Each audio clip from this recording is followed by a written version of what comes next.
लोग में ये प्रॉपर्टी तो आपने बहुत सारे लोगों ने पढ़ी होगी, लेकिन ये प्रॉपर्टी बिल्कुल भी करेक्ट नहीं है, इसकी कुछ कंडीशन वगैरह होती है। तो प्रॉपर्टी अपने पास क्या है कि यदि मेरे पास यहाँ पर m की पावर n रहेगी तो ये अपने पास पावर n आगे आ जाती है। अब ये कब ट्रू होगी कब फॉल्स होगी ये अपन आज समझते हैं। तो फॉर एग्जाम्पल जैसे मेरे पास एक क्वेश्चन है 1/2 log x square base 3 equal to 1, तो प्रॉपर्टी के अकॉर्डिंग ये 2 पावर आगे जाएगी, तो यहाँ से 2 से 2 कट जाएगा।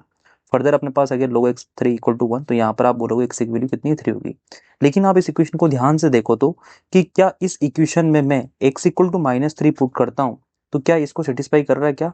हाँ बिल्कुल कर रहा है, क्योंकि -3 का स्क्वायर कितना होगा 9, और log 9 की वैल्यू कितनी होगी यहाँ पर 2, तो 2 से 2 कटेगा तो आंसर मेरे पास 1 आ रहा है। लेकिन जो अपन ऊपर सोल्व करा था उसका आंसर तो मेरे पास ओनली x इक्वल टू 3 आ रहा था, पर यहाँ से अपना आंसर -3 भी आ रहा है, मतलब इसके दो सोल्यूशन होंगे +3 और -3। तो यहाँ पर ये चीज क्यों नहीं आई?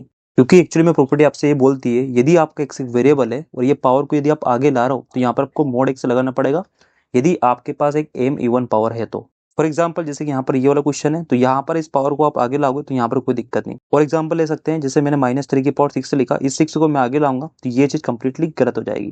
तो इसलिए आपको क्या लिखना पड़ेगा, उसको मोड ऑफ -3 लिखना पड़ेगा, जिसका आंसर ये आएगा। तो ये चीज और ये चीज आपस में क्या करेक्ट है। तो कुल मिला के ये है कि यदि यहाँ पर वेरिएबल है और इसकी पावर यदि इवन नंबर है तो आपको यहाँ पर मोड लगाना है, और बाकी सारे केसेस में कोई प्रॉब्लम नहीं रहेगी। अब इससे रिलेटेड और प्रॉपर्टीज वगैरह होती है जो कि आपको पता होना चाहिए। यदि लॉग के अंदर प्रोडक्ट में तो प्लस में पहुंच जाएगा, डिवीजन में तो माइनस में पहुंच जाएगा।